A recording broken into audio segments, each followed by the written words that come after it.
እንደ ኢትዮጵያን አቆጣጠር በ2013 ዓ.ም ሶልት ሌክ ሲቲ ዩታ የሚገኙ ፖሊሶች ለየት ያለ ቪዲዮ ከአንድ ሰው ስልክ ላይ ያገኛሉ። ቪዲዮውን ስትመለከቱት ተራ ጭውውት ይመስላል። ነገር ግን ስለ ቪዲዮ እውነታ ስታውቁ ከምነግራችሁ በላይ አሳፋሪና ዘግናኝ እንደሆነ ትረዳላችሁ። የቪዲዮውንም የተወሰነ ክፍል በታሪኩ መጨረሻ አካባቢ የማሳያችሁ ስለሆነና ታሪኩ በአሳዛኝና ልብ በሚሰብር መልኩ ስለሚያልቅ ተመልካቾች ከወዲሁ ላስጠነቅቃችሁ እወዳለሁ። ወደ ታሪኩ ከመግባታችን በፊት ለማመንና ለስሜት የሚከብዱ እውነተኛ ታሪኮችን መስማት የምትፈልጉ ከሆነ ይህ ቻናል በሚገባ ይሆናቸዋል። ፍላጎታችሁ ከሆነም ሰብስክራይብ በማድረግና የደውል ምልክቱን በመጫን የምንለቃቸው ታሪኮች እንዳያመልጣችሁ ማድረግ ትችላላችሁ። አሁን ወደ ታሪኩ እንግባ።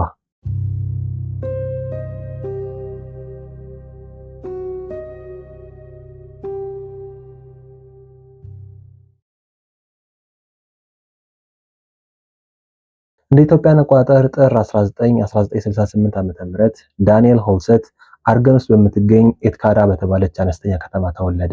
ወላጆቹ ገበሬዎች ስለነበሩ በጠዋት መነሳትና ስራ ማገዝ፣ ስራ መስራት ስላለበት ጠንካራ የስራ ባህል ከልጅነቱ ጀምሮ በውስጡ ተቀርጿል። በዛ ላይ ሁሉ ነገር የሚያደርጉት በመተሳሰብና በጋራ ስለነበረ ዳንኤል ለቤተሰብ ትልቅ ቦታ አለው። ሃይ ስኩል ሲማርም በጣም የተዋጣለት በተማሪዎች ዘንድ የሚወደድና ባለብዙ ተሰጥኦ ነበረ። ታዲያ ሁሉ ነገር ጥሩ እየሄደለት ሳለ አባቱ ባለበት የጭንቅላት ህመም ምክንያት ህይወቱ ያልፋል። በዚህም ልቡ በጣም ይሰበራል። እንደ ማንኛውም ሰው ግን በሚጸናበት መንገድ ራሱን አጽናንቶ ህይወቱን ይቀጥላል። ከአባቱ እልፈት አንድ ዓመት በኋላም ከሃይ ስኩሉ ይመረቃል። ከዛም ሳይለን አርገን ዩኒቨርሲቲ ውስጥ በሙዚቃ ዲግሪውን፣ ቀጥሎም እዚሁ ሀገር በሚገኝ ሌላ ዩኒቨርሲቲ ቢዝነስ በማጥናት በማስተርስ ይመረቃል። ታዲያ እዚሁ ሀገር በሚማርበት ጊዜ ነው ኤሊዛቤት ሾራክ ከተባለ ሴት ጋር የተዋወቀው። ኤሊዛቤት ሾራክም ልክ እንደ ዳንኤል በጣም ታታሪ፣ የምትሞክራቸው ነገሮች የሚሳኩላትና ሞዴልም ነበረች። ዳንኤልና ኤሊዛቤትም ለሚያያቸው የሚያስቀኑ ደስ የሚሉ የፍቅር ጓደኞች ይሆናሉ። ዳንኤልም ማስተርስ ከተመረቀ በኋላ በ1994 ዓ.ም ሁለቱ ይጋባሉ። ከ5 ዓመት በኋላም ዳንኤል በኮምፒውተር እውቀቱ የተሻለ ስለነበረ ላስቬጋስ በሚገኝ ካምፓኒ ስራ አግኝቶ 3 ልጆቻቸውን ይዘው ወደ ላስቬጋስ ይሄዳሉ። የተወሰነ ዓመት ከኖሩ በኋላም ኤሊዛቤት ፖለቲካ ውስጥ ለመግባትና የክልሉ ሴኔት ለመሆን ካላት ፍላጎት የተነሳ በቤተሰቡ ላይ ትልቅ ጫና ይፈጠራል። ምክንያቱም የተለያዩ ቦታዎች ላይ በመገኘት ብዙ የፖለቲካ ምርጫ ዘመቻ ማካሄድ ይኖርባታል። በዚህ ምክንያት ደግሞ ብዙውን ሰዓት ቤት አትገኝም። በዚህ ምክንያት ዳንኤል ካለው የሙሉ ቀን ስራ በተጨማሪ ልጆቹን የመንከባከብ ትልቅ ኃላፊነት እሱ ላይ ይወድቃል ማለት ነው። ኤሊዛቤትም ወደዚህ ስራ መግባት እንደምትፈልግና ዳንኤል ላይ የሚደርስበትን ትልቅ ኃላፊነት መወጣት እንደሚችልና እንደማይችል ትጠይቀዋለች። ዳንኤልም እንደሚደግፋትና የሚጠበቅበትን ሁሉ እንደሚያደርግ በደስታ ይነግራታል። ብዙም ሳይቆይ ኤሊዛቤት የክልሉ ሴኔቱን ለመመረጥ በየቦታው እየሄደች የምርጫ ቅስቀሳ ዘመቻ ማካሄድ ትጀምራለች። ዳንኤል ደግሞ ቤት በመሆን ልጆቹ መንከባከብ፣ ማጽናናት፣ እነሱ ሲተኙ ደግሞ ያለበትን የኮምፒውተር ስራ እያመሸን ቢሆን መስራቱን ይቀጥላል። ልፋቱም ከንቱ አልቀረም። በቤተሰባዊነት በጤናማነትና ጥሩ አስተሳሰብ ላይ የሚያተኩረው የኤሊዛቤት የምርጫ ዘመቻ ውጤታማ የሆነና ኤሊዛቤት ሴኔቱን ትመረጣለች። በዚህም መላው የኔቫዳ ነዋሪዎችን ታስገርማለች። ይህ ብቻ አይደለም። በኔቫዳ የህግ አውጪ ስርዓት ውስጥ በወጣትነት እድሜዋ የገባች የመጀመሪያ ተመራጭ ለመሆን ችላለች። በኔቫዳ ግዛት ብቻ ሳይሆን ከኔቫዳ ግዛት ውጭም ባሉ ሰዎች ጥሩ እይታ ያገኘችና ትልቅ ደረጃ ትደርሳለች ተብላ የምትጠበቅ በብዙ ላገዛትን ባሏ ኩራት ለመሆን በቃች። ብዙም ሳይቆይ ግን ይህ ደስታ መብረድ ይጀምራል። ምክንያቱም ኤሊዛቤት ታይገር ሄልጋሪያን ከተባለ የቀድሞ ምርጥ የጎልፍ ተጫዋችና አሁን ደግሞ ልክ እንደሷ በፖለቲካ ስልጣን ያለው ሰው ጋር መቀራረብ ትጀምራለች። ይህን ያስተዋለው ዳንኤልም በነገሩ ደስተኛ አይደለም። ያለማቋረጥ መልእክት ይላላካሉ፣ በየጊዜው ይደዋወላሉ። የሆነ ጊዜ ላይም ዳንኤል በዚህ ነገር ይረበሽና ታይገርን በቀጥታ አግኝቶ ቤተሰቡን እንዲተውለትና የሚያደርገው እንዲያቆም ይለምነዋል። ሆኖም ግን ምንም የተለወጠ ነገር የለም። ኤሊዛቤትን ከተመረጠች 1 ዓመት ሳይሞላት እሷና ታይገር በስራ ምክንያት ረዝም ላለ ጊዜ ከሀገር ወጥተው እንደተመለሱ ዳንኤል ይሰማል። ሚስቱን ለማናገርም ወደ መኝታ ክፍላቸው ይሄዳል። ከጉዞ የተመለሰች ኤሊዛቤትም ልብሷን በማስተካከል ላይ ሳለች ታማኝ ሚስት እንዳልሆነችና በሱ ላይ እንደደረበችበት ያፋጥጣታል። በዚህም ትልቅ ጸብ ይፈጠርና መጨቃጨቅና መጫጫው ይጀምራሉ። የሆነ ሰዓት ላይ ኤሊዛቤት በቃ አቁም ስትለው ዳንኤል ዝም ይልና ወጥቶ ይሄዳል። በቀጣዮቹ ቀናትም የትዳር ምክር ለማግኘትና ትዳራቸውን ለማዳን በማሰብ ወደ ቤተክርስቲያን ይመላለሳሉ። ነገር ግን ትልቁ ጸባቸው ከተፈጠረ ከ5 ቀናት በኋላ ኤሊዛቤት ያለ ፈቃዴ የማይነካ ቦታ ነክቶኛል በማለት ዳንኤልን ታሳስረዋለች። እንደነዚህ አይነት ክሶች በእነዚህ ሀገራት የተለመደ ነገር ነው። አንድ ሰው በተለይም ደግሞ ሴቶች በእውነትም ሆነ በውሸት ያልተገባ ቦታ ነክቶኛል ብለው ሊያሳስሯቸው ይችላሉ። ምንም አይነት ማስረጃ እንኳን ባይኖር ሊፈረድባችሁ ይችላል። ዳንኤልም ጥፋተኛ ነው ተብሎ ለ6 ወር በህግ ክትትል ስር እንዲሆንና ሴክስ ኦፌንደር ወይም በአማርኛው የወሲብ ጥቃት ወንጀለኛ ተመዝጋቢ በመሆንና በተጨማሪም ደግሞ ቁጡ ባህሪውን እንዲያሻሽል ሕክምና እንዲከታተል ይፈረድበታል። ይህ ከሆነ በኋላም ዳንኤል ፍቺ ይጠይቃል። የፍቺውን ቁልፍ ርዕስ የነበረው ልጆቹን ማን እንደሚወስዳቸው ነበር። ኤልሳቤጥም በወቅቱ ሴኔት ስለሆነችና በምርጫ ቀስቀሳ ወቅት ደግሞ ስለ ጤናማ ቤተሰብና ስለ ጥሩ ቤተሰብ አመሰራረት ዋና መፈክሯ ስለነበረ፣ ነገር ግን አሁን ያለችበት ሁኔታ ማለትም በባሏ ላይ መደረቧና አሁን ደግሞ ከባሏ ጋር ልትፋታ መሆኗ እኔ ንጹህ ነኝ ብትልም እንኳ በማህበረሰቡ ዘንድ መጥፎ እይታ ፈጥሯል። በዚህም ምክንያት ከሴኔትነት በራሷ ፍቃድ እንድትለቅ ልትገደድ ትችላለች። በአመቱ መጨረሻም ፍቻቸው ሲጠናቀቅ ለረጅም ጊዜ ያህል ብቻውን ልጆቹን ሲንከባከብና ሲያሳድግ የቆየ ቢሆንም ባለበት የወንጀል መዝገብ ምክንያት ዳንኤል ልጆቹን እንዳይወስዳቸው ይከለከላል። ልጆቹም ወደ እናታቸው እንዲሄዱና ከእናታቸው ጋር እንዲሆኑ ዳኛው ይፈርዳል።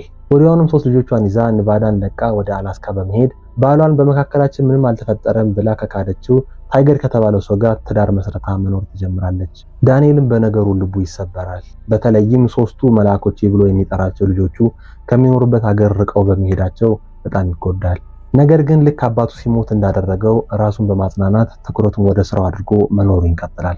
በተቻለው አቅም ሩቅ የሚኖሩት ልጆቹን ለማየት ይሞክራል። ነገር ግን ከቀድሞ ሚስቱ ከኤልሳቤጥ ጋር ያለው የሻከረ ግንኙነት ልጆቹን ለማየት እንቅፋት ይሆንበታል። ከተወሰነ ጊዜ በኋላም ባግዳና ከተባለች ሴት ጋር ይተዋወቃሉ። ቆይተውም ይጋባሉ። ለዳንኤል ቤተሰብም ህይወቱ እየተስተካከለለት እንደሆነ ይሰማቸዋል። በዚህ ወቅትም ዳንኤል ስለ ህይወቱ ሶሻል ሚዲያ ላይ ማጋራት ይጀምራል። በብዛት የሚያጋራቸው ነገሮችም በጣም ጥሩ የሆኑ ሰውን ስለመርዳት፣ ስለ ትዕግስትና አንዳንዴም ደግሞ ከልጆቹ ጋር ሲጫወቱ የሚያሳይ የተቀረጹ ቪዲዮዎች ናቸው። ሆኖም ግን በገሃዱ ዓለም ከሚታወቀው ደስ ከሚለው ማንነቱ ጀርባ ሌላ አሳዛኝ ነገር ያጋጥመዋል። ይህም በ2012 ዓ.ም ከሁለተኛ ሚስቱ ባግዳና ጋር ይለያያሉ። በሁለተኛ ፍቺው አካባቢም ሶሻል ሚዲያ ላይ የሚለቃቸው ነገሮች አዎንታዊ ቢሆኑም ፎቶዎቹን ስትመለከቱ ግን ከውስጡ ያለው ሐዘን ፊቱ ላይ ይነበባል። ሆኖም ግን ህይወቱ በመበላሸት ላይ ያለ ደስ የሚል ነገር ይፈጠራል። እሱም ብላ ባይሆንም ልጆቹና ኤልሳቤጥ ላስ ቬጋስ መኖር ደስ ስለሚላቸው አላስካን ለቀው ወደ ኔቫዳ ቤት ቀይረው ይመለሳሉ። በዚህ ምክንያት ዳንኤል ልጆቹን ሁልጊዜ በማግኘቱና አብሯቸው ጊዜ ማሳለፍ በመቻሉ ደስተኛ ይሆናል። በ2012 መጨረሻ አካባቢም በህግ የተፈቀደ ባይሆንም የ16 ዓመቷ የመጨረሻ ልጁ ሲያራ ከሱ ጋር መኖር ትጀምራለች። በዚህ ግን እናቷ ደስተኛ አይደለችም። ትንሽ ቆይቶም ዳንኤል ሲያራ 18 ዓመት ስላልሞላት ከሱ ጋር እንድትኖር እንዲፈቀድለት ኤልሳቤጥን ፍርድ ቤት ያቆማታል። ዳንኤልም ከዳኛው ጋር ባደረገው ንግግር የሲያራ ከእናቷ ጋር መኖር ጥሩ እንዳልሆነና ለአእምሮ ጤና መቃወስም ምክንያት እንደሆነ እሱም ደግሞ የአእምሮ ሕክምና እንዳስጀመራትና ሲያራም ደግሞ ከሱ ጋር መኖር እንደምትፈልግ በቃል ብቻ ሳይሆን በደብዳቤም እንደጻፈች ለዳኛ ያቀርባል። ኤልሳቤጥም ዳንኤል ጥሩ ወላጅ መሆን እንደማይችልና የተጻፈውን ደብዳቤ ልጇ እንዳልጻፈችው ለማሳመን ትሞክራለች። ለፍርድ የተቸገረው ዳኛም በመካከላቸው ያለው ችግር መፍትሄ ካልሰጡት በመጨረሻ ተጎጂ የሚሆኑት ልጆቻቸው እንደሆኑ ሊያስረዳቸው ይሞክራል። ነገር ግን በ2013 ዓ.ም መጀመሪያ ላይ ዳንኤልና ኤልሳቤጥ መፍትሄ ላይ መድረስ ስላልቻሉ በቀድሞ ብይን መሰረት ዳንኤል ሲያራን ወደ እናቷ እንዲመልሳት ይገደዳል። ዳንኤልም ሲያራን ወደ እናቷ ቤት አስገብቷት ይመለሳል። ሲመሽ ግን ሲያራ ሾልካ በመውጣት ወደ አባቷ ቤት ትመለሳለች። በድርጊቷም አባቷ ደስተኛ አልነበረም ማለት አንችልም። ሆኖም ግን ሲያራን ለመውሰድ የሚደረገው የፍርድ ቤት ሙግት ለቀጣዮቹ ወራት እንደቀጠለ ነው። ምንም እንኳን በሕግ ብትከለከልም እናቷም ወደ እሷ እንድትመለስ ብትለምናትም ሲያራ ከአባቷ ጋር መኖሯን ትቀጥላለች። ይህ ሆኖ እያለ መጋቢት 30 2013 ዓ.ም እንግዲህ የሆነ ነገር ይፈጠራል። ላስ ቬጋስ ውስጥ ከተለያዩ ቦታዎች ከዳንኤል ባንክ አካውንት ውስጥ ብር ወጪ ይደረጋል። ይህ አካውንትም ለየት የሚያደርገው ዳንኤል ከሁለተኛ ሚስቱ ባግዳና ጋር የሚጋራው ነው። ገና መለያየታቸው ስለሆነ ባንክ አካውንታቸው ለየግላቸው አልተከፈለም ነበር። ስለዚህም ብር ወጪም ሆነ ገቢ ሲሆን ለሁለቱም መልእክት ይደርሳቸዋል። ባንኩም እየተደረገ ያለው ወጪ የተለመደ ስላልሆነ የተጨበረበረ ወጪ ነው ብሎ በማሰብ ለሁለቱም መልእክቶችን ይልካል። መልእክቱ የደረሳት ባግዳናም ብሩን እሷ ወጪ ስላላደረገችው ለዳንኤል ትደውልለታለች። ስልክ ግን አያነሳም። መልእክት ልክለታለች፣ መልእክትም አይመልስም። ይህ ሲሆንም ባግዳና ለዳንኤል እናት ለክሪስቲን ትደውልና የሆነውን ትነግራታለች። ክሪስቲንም ልጇን ለማግኘት ብትደውልም መልእክት ብትልክም መልስ ልታገኝ አልቻለችም። ቆይታም ለልጅ ልጇ ለሲያራ ትደውልላታለች። እሷም ስልክ አታነሳም። መልእክት ትልክላታለች። ቆይታ ግን መልእክቱን ትመልሳለች። ያለቻትም የሱ ስልክ ስለተበላሸ ነው፣ ነገ እናሰራዋለን፣ እሱ ግን ደህና ነው አታስቢ የሚል ነበረ። ይህን መልእክት ስታነብ ክርስቲና የተወሰነ ትረጋጋለች። ነገር ግን የሲያራ ስልክ አለማንሳት የጻፈችው መልእክት አልተዋጠላትም ነበር። ቢሆንም ግን ነገ ልጄ ይደውልኛል ብላ ስላሰበች ነገሩን ትተወዋለች። በቀጣይ ቀንም ባግዳናም ሆነች ክሪስቲና ዳንኤልን ሊያገኙት አልቻሉም። በዚህ ምክንያት ክሪስቲና እንደገና ለሲያራ ትደውላታለች። ነገር ግን አታነሳም። መልእክት ልካም አሁኑኑ አባቷ እንድታገናኛት ትነግራታለች። ሲያራም እሺ በማለት ከሷ በፊት ግን ፔጊ ልታገኘው እንደምትፈልግና አሁን ግን እሱ ሻወር እንደገባ በመግለጽ መልእክት ትልክላታለች። አሁን ግን ክሪስቲን ትግስቷ አልቋል። ምን እንደሆነ ባታውቅም የሆነ ነገር ተፈጥሯል ብላ ስላሰበች ለልጇ የቤት አከራይና የቅርብ ጓደኛ ለሆነችው ፔጊ ኑመን በመደወል ወደ ልጇ ቤት እንድትሄድና ደህና መሆናቸውን እንድታረጋግጥላት ትጠይቃታለች። ፔጊ ኑመንም ምንም ችግር የለውም አሁን የጀመርኳት የሆነች ስላለችኝ እሷን ልጨርስና እሄዳለሁ የተወሰነ ጊዜ ስጪኝ ትላታለች። ክርስቲንም እሺ ብላ ስልኩን ከዘጋች በኋላ በጣም ስለተጨነቀች ለፖሊሶች ትደውልና እነሱ እንዲያረጋግጡላት ታመለክታለች። Yeah, hi, I need a welfare check. I don't know if on who are we doing a welfare check? For my son. He's been missing for 2 days. His work's called, his family's called, I've called, his ex-wife's called. And there's nobody answering the phone, and there's nothing. Nobody can get a hold of him, and then his work called, and they can't get a hold of him, and it's really, he just doesn't act like this. ለፖሊሶቹም ከደወለች ከተወሰነ ጊዜ በኋላ ፖሊሶቹ ሳይደርሱ ፔጊና ጓደኛዋ ወደ ዳንኤል ቤት ይደርሳሉ። ዳንኤል ቤት ደርሰውም ያንኳኩ ወደ መኪና ማቆሚያው ሲመለከቱ የዳንኤል መኪናው በቦታ የለም። ትንሽ ቆይተውም ፔጊ በሩ ለመክፈት ስትሞክር ቁልፍ ስላልነበረ በሩ ይከፈታል። ወደ ውስጥም ገብተው ብዙ ሳይቆዩ እየሮጡ ይወጡና ለፖሊሶች ይደውላሉ። ፔጊም እየተንተባተበች ያየችውን ነገር ለፖሊሶች ትገልጻለች። ይህ ከመሆኑ አንድ ቀን በፊትም አንድ ወንድና ሴት ኤቲኤም ማሽን ጋር በዳንኤል ኤቲኤም ካርድ ብር ሲያወጡ በጥበቃ ካሜራ ይታያሉ። ከዛም ሱፐርማርኬቶች በመሄድ የተለያዩ እቃዎችና የመቁረጫ ማሽኖችን ሲገዙ በጥበቃ ካሜራ ሊታዩ ችለዋል። በመቀጠልም ወደ ዳንኤል ቤት ያራሉ። ሲነጋ ጠዋትም ፔጊና ጓደኛዋ ከመምጣታቸው 3 ሰዓታት በፊት በዳንኤል መኪና ከላስ ቬጋስ ወጥተው ሲሄዱ ይታያሉ። ፖሊሶቹም ዳንኤል ቤት ሲደርሱ ፔጊና ጓደኛዋ በጭንቀት ወደዛና ወደዚህ ሲመላለሱ ያገኟቸዋል።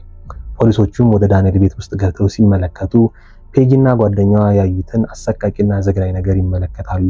ነገር ግን የሚያዩት ነገር ምን እንደሆነ ሊገባቸው አልቻለም። ከ3 ቀን በኋላ ግን ሌሎች ፖሊሶች ከላስ ቬጋስ 680 ኪሎ ሜትር ርቀት ላይ በምትገኘው ሶልት ሌክ ሲቲ ከተማ እነዛ በዳንኤል ኤቲኤም ካርድ ሲጠቀሙ የነበሩ ወንድና ሴት በባስ ላይ ያገኟቸዋል። የያዙትንም ነገሮች ሲፈትሿቸው በአንዳቸው ስልክ ላይ በዳንኤል ቤት የተከሰተውን ክስተት የሚያስረዳ ራሳቸውን የቀረጹት ቪዲዮ ያገኛሉ። Welcome back to our YouTube channel. Day 3 after murdering somebody. Wow! Don't put that on camera. It was worth it. በቪዲዮም ሰው ስለመግደል እንደቀልድ ሲያወሩ ያያቸዋቸው የ18 ዓመቱ ኤረን ግሬሮ እና የ16 ዓመቷ የዳንኤል የመጨረሻ ልጅ ሲያራን ነው። የወንጀሉ አፈጻጸም ሂደት ለህዝብ ግልጽ ሆኖ የተቀመጠ ባይሆንም ከተገኘው መረጃ አንጻር አፈጻጸሙን እነግራችኋለሁ። እንደሚታወቀው ከሆነ ዳንኤል ልጆቹን የሚወድና ለልጆቹ ልዩ ቦታ ያለው በመሆኑ ሲያራና ፍቅረኛዋ ኤረን ወደ ቤቱ ሲመጡ በደስታ ተቀብሎ ያስገባቸዋል። ዳንኤልም ስለሚወዳቸውና ስለሚያከብራቸው እነሱም ይወዱኛልና ያከብሩኛል ብሎ ነበር የሚያስበው። ስለዚህም ይጎዱኛል ብሎ በፍጹም ሊያስብ አይችልም። ይህም ለሲያራና ለፍቅረኛዋ ትልቅ እድል ይሰጣቸዋል። ምክንያቱም ባልጠበቀውና ባላሰበው መንገድ 70 ቦታ ላይ ይወጉታል። በብዛትም ከጭንቅላቱ ጀርባ ላይ ነበር የተወጋው። ይባስ ብለው ወቅተውት ከጨረሱ በኋላ በመኝታ ቦርሳ ውስጥ በማስገባት ከቤቱ ሳሎን ላይ ወስደው ጋዝ አርከፍክፈው ያቃጥሉታል። እንግዲህ ዳንኤልን ቀድሞ ምን እንደገደለው እስከምን ሰዓትም በህይወት እንደነበረ ባይታወቅም የገዛ ልጁ ልትገለው ስትሞክር ግን የተወሰነ ጊዜ ያህል ቢሆን ሊመለከታት እንደሚችል የታወቀ ነው። ይህ ከሆነ በኋላ የያዙትን ጩቤ ጥለው ገዝተው ባመጡት ግራይንደርና መቆራረጫ የዳንኤልን ሰውነት ለመቆራረጥ ይሞክራሉ። ሆኖም ግን ድርጊቱን መፈጸም ሲያስቸግራቸው የሞከሩበትን በደም የተነከረ መቆራረጫዎችን ትተው መረጃ ለማጥፋት ማጽዳት ይጀምራሉ። እሱም አልሆን ሲላቸው ቤቱን ለማቃጠል ያስባሉ። በዚህ ሰዓት ነበር ክርስቲን ልጄን አሁኑኑ አገናኝ ብላ ለሲያራ ስትልክላት አሁን ሻወር ገብቷል ብላ የመለሰችላት። ቤቱንም ለማቃጠል ሲሞክሩ እሳቱ እየጠፋ ሲያስቸግራቸው የዳንኤልን ሬሳ በቤቱ አንድ ጥግ አስይዘው በዳንኤል መኪና ከቦታው ተሰውረው አገር ለቀው ይወጣሉ።